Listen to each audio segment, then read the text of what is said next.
Hmm.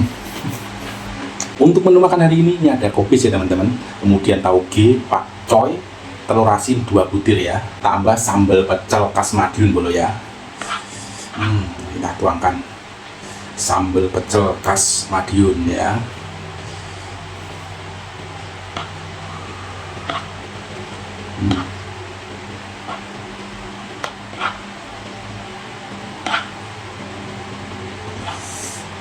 Sebelum makan, mari kita berdoa. Bismillahirrahmanirrahim.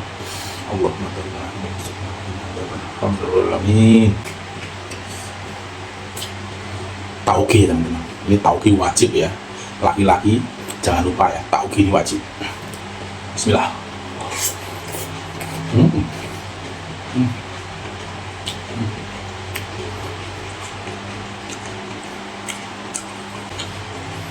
Telur asin.